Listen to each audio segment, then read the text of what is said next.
Hello student, welcome to Effort English class. मैं राजीव कुमार आप सभी को एफर्ट इंग्लिश क्लास में स्वागत करता हूँ। डियर स्टूडेंट, आज हम काफ़ी इम्पोर्टेंट क्वेश्चन पर बात करने वाले हैं, खासकर उन स्टूडेंट को लिए जो सीजीएल मेंस का एग्ज़ाम देने वाले हैं या अन्य कम्पिटिटिव एग्ज़ाम देने वाले हैं, उनके लिए बहुत इंपॉर्टेंट है। और मैंने आज जो क्वेश्चन का कलेक्शन किया है वह खास तौर पर सीजीएल के क्वेश्चन का प्रीवियस ईयर का कलेक्शन किया है और कंजंक्शन का पर्टिकुलर यह क्वेश्चन है जिसके कॉन्सेप्ट पर हमने बात पिछले क्लास में कर लिया था। यानी जो लोग पिछले क्लास के नहीं देखें वो ज़रूर देख लेंगे, क्योंकि वहाँ पर तो मैंने सब पढ़ा चुका हूँ। जो एग्ज़ाम में आता है मात्र पिछले क्लास को देखने की आवश्यकता है इस कंजंक्शन के क्वेश्चन को सॉल्व करने के लिए, या इस तरह से जितने भी क्वेश्चन कंजंक्शन का है वह सबके सब सॉल्व हो जाएंगे। तो मैंने कहा जो कीवर्ड था कंजंक्शन का पिछले क्लास में मैंने पढ़ाया और उससे रिलेटेड जो एग्जाम में क्वेश्चन बार बार पूछता है उस पर मैंने अभी काम किया। मैंने कलेक्शन आपके साथ अभी शेयर कर रहा हूँ जो कलेक्शन सीजीएल के मेंस में पूछा है या बहुत कम पीटी में पूछा है। मैक्सिमम जो क्वेश्चन मैंने आज कलेक्शन किया वो सीजीएल मेंस का क्वेश्चन है विशेष, इसलिए सीजीएल मेंस के जो स्टूडेंट हैं देने वाले वो तो विशेष रूप से ध्यान रखेंगे क्योंकि ये क्वेश्चन वहाँ आएगा ही आपके साथ।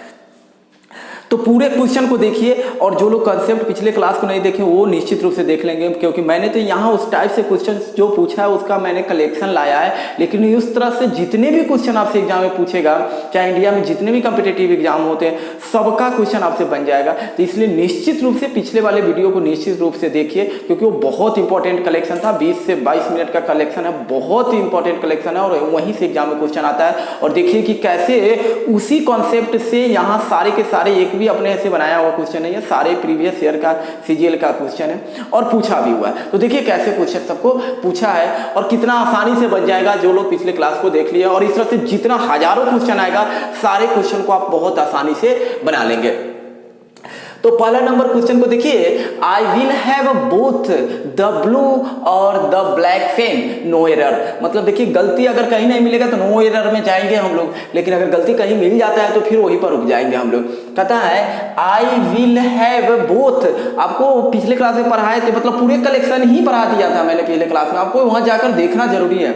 बोथ के बाद जब भी दूसरा कोई कंजंक्शन आएगा तो वह बोथ के बाद एंड का प्रयोग किया जाता है। लेकिन यहाँ पर देखिए तो बोथ के बाद क्या आ गया है कंजंक्शन के रूप में और आ गया था, यही तो गलत है। इसके जगह पर क्या होना चाहिए था, एंड होना चाहिए था। बोथ गलत है, एंड होना चाहिए, यानी कि सी में क्या है, एरर है। यानी हमेशा याद रखिएगा, और अकेला कहीं आ सकता है, बोथ अकेला कहीं आ सकता है, लेकिन बोथ जब अपने साथ दूसरा कोई कंजंक्शन लेकर आएगा तो हमेशा वह एंड लेकर आएगा। यानी और मैंने वहां पर अर्थ सहित सारे कंजंक्शन को लिखा है, इसलिए उसको बहुत देखना जरूरी है। यानी क्या कहता है कि यहाँ बोथ आएगा तो एंड लेगा, न कि और लेगा। नेक्स्ट क्वेश्चन देखिएगा, स्कार्सली। स्कार्सली के बाद आपको मैंने एक कंजंक्शन पढ़ाया है कि स्कार्सली के बाद हमेशा वेन या बिफोर का प्रयोग किया जाता है। स्कार्सली कंजंक्शन जब भी वाक्य में आ जाए तो इसके बाद अगर किसी अन्य कंजंक्शन का प्रयोग करना है तो हमेशा वेन या बिफोर का आता है। जबकि यह सीजीएल का मेंस में सेम क्वेश्चन पूछा है, एक बार एओ में भी पूछा है इस क्वेश्चन को।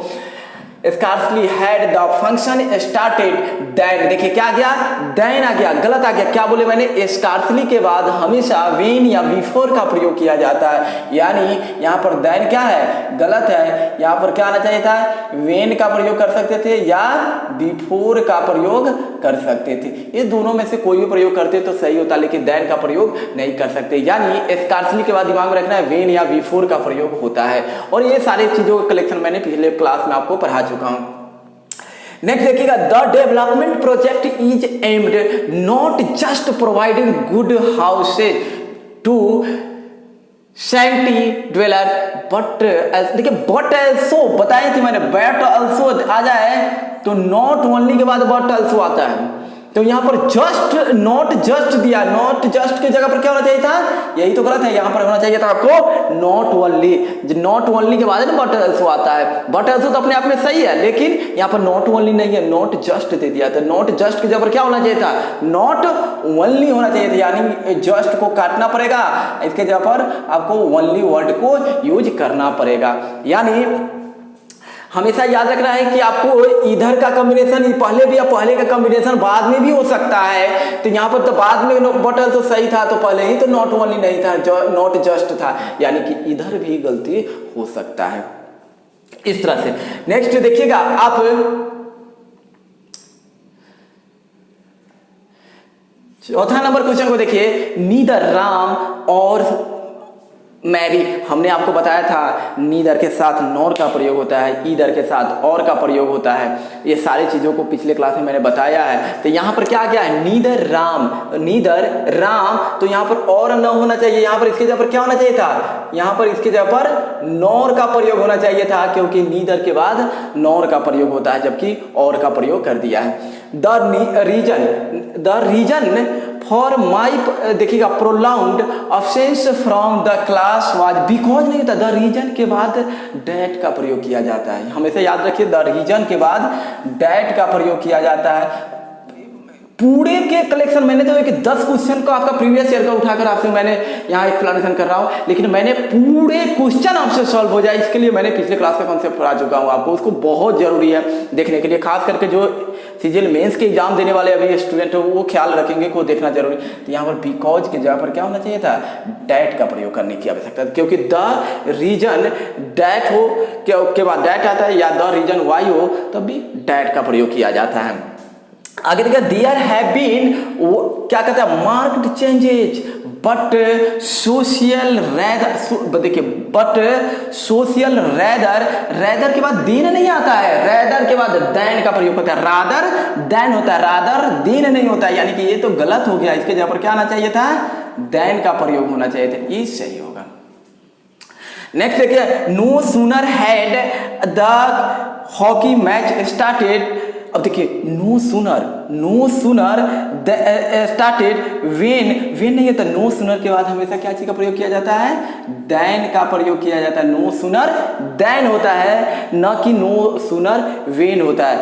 No sooner had the hockey match started then it began to rain, यह मतलब क्या कहना चाहता है, यहाँ वेन नहीं होना चाहिए था, पहले नो सूनर के बाद हमेशा, क्योंकि दैन का कॉम्बिनेशन बनता है, जब भी को रिलेटिव कंजंक्शन का प्रयोग किया जाता है, को रिलेट करता है, तो वो हमेशा नो सूनर के बाद क्या आता है, वेन के जगह पर दैन का प्रयोग होता है, यानी वेन देकर ही एग्जाम में पूछा, क्योंकि ये सारे के सारे पूछा हुआ क्वेश्चन है। नेक्स्ट देखिएगा, he did nothing else than, देखिए इल्स के बाद मैंने बता चुका हूं आपको हमेशा बट का प्रयोग किया जाता है, इल्स के बाद हमेशा बट का प्रयोग किया जाता है।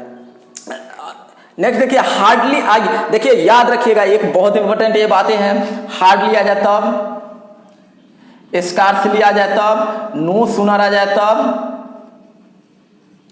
नो सूनर आ जाए तब, इसके बाद सेंटेंस में हेल्पिंग वर्ब को पहले तब सब्जेक्ट को लिखा जाता है, यानी इसके जगह पर क्या होना चाहिए था, हैड आई होना चाहिए, पहले हैड तब आई आना चाहिए। तो याद रखिएगा हमेशा ये सब जब भी सेंटेंस से स्टार्ट हो जाए तो पहले हेल्पिंग वर्ब, तब उसके बाद आता है सब्जेक्ट।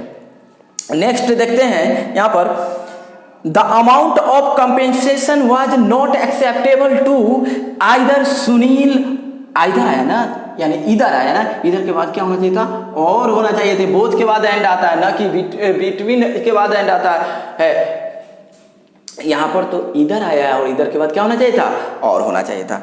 एक क्वेश्चन बहुत समझने वाली क्वेश्चन है, ये क्वेश्चन भी बहुत बार एग्जाम में ऐसे क्वेश्चन मतलब टाइप से पूछा जाएगा, ये प्रीवियस ईयर का क्वेश्चन तो है ही, लेकिन टाइप्स का क्वेश्चन भी इस तरह से पूछा जाएगा, he not only plays tennis regularly but also cricket, no error. देखिए यहाँ पर देखिएगा नॉट ओनली यहाँ पर जब आया है तो बट ऑल्सो आ गया, सही है, लेकिन एक बात को देखिए, बट ऑल्सो किसके पहले आया है, खेल के नाम जो है क्रिकेट के पहले ना आया है, क्रिकेट के पहले ना आया है, लेकिन यहाँ पर देखिए तो नॉट ओनली किसके पहले, वर्ब के पहले आ गया, तो नहीं, ये भी गलत होता है, आपको ये बातों को दिमाग में रखना पड़ेगा।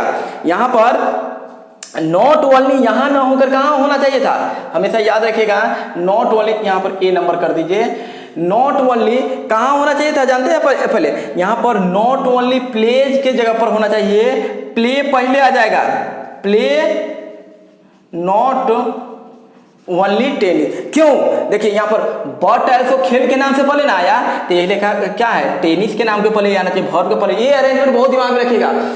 ये समान रैंक के वर्ड के साथ इसका यूज होता है। यानी अगर कोरिलेटिव कंजंक्शन किसी नाउन से पहले आया है तो उसके बाद वाला जो कोरिलेटिव करेगा, जैसे नीदर के बाद नॉर का प्रयोग होता है, नॉर भी नाउन से पहले आना चाहिए।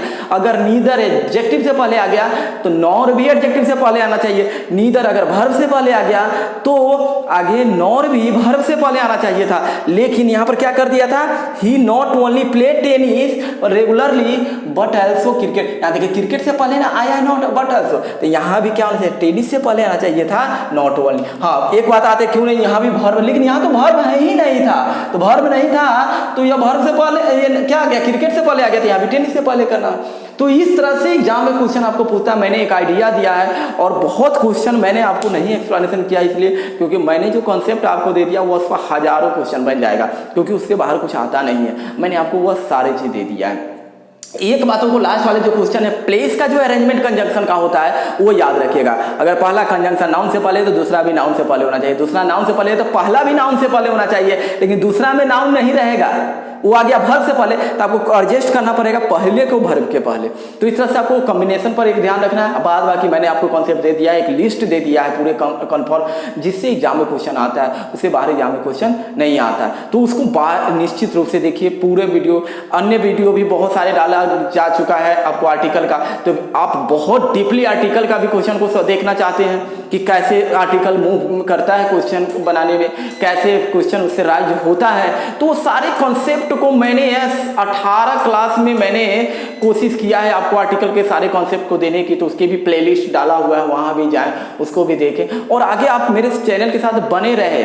मैं सब कुछ वह पढ़ाने वाला हूं जो आपको एग्जाम में, कॉम्पिटिटिव एग्जाम में पूछता है। इसलिए चैनल को सब्सक्राइब करें, लाइक करें, वीडियो को शेयर करें और वीडियो अच्छे से देखते रहें और एग्जाम में अच्छे से परफॉर्म करते रहें। Thank you, all the best.